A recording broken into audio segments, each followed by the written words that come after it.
নমস্কার, এখন আমি 100 গ্রাম বেসন দিয়ে বাদাম ঝুরি বানাবো।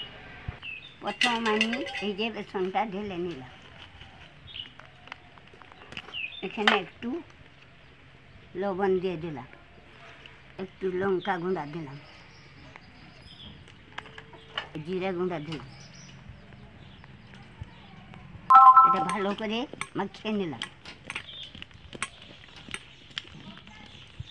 জল দিলাম,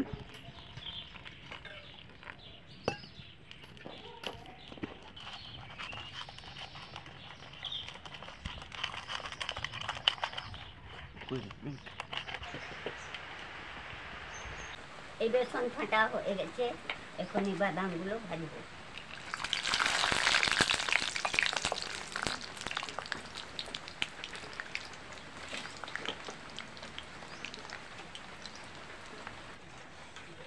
বাদামগুলো ভাজা হয়ে গেছে,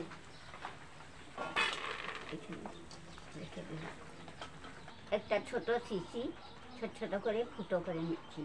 এই বেসনটা এইখানে ঢালবো, এখানে ঢেলে নি।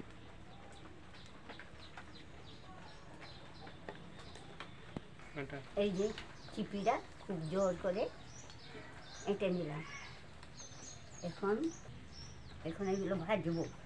এগুলো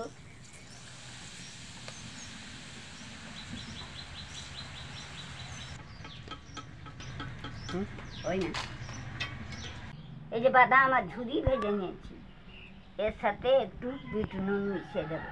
বিট নুন একটু বিট নুন দিয়ে দিলাম, একটু লঙ্কা গুঁড়ো,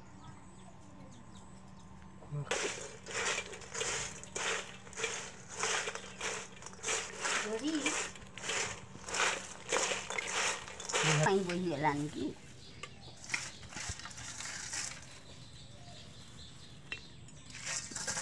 তৈরি করতে দিনে বেলা একটা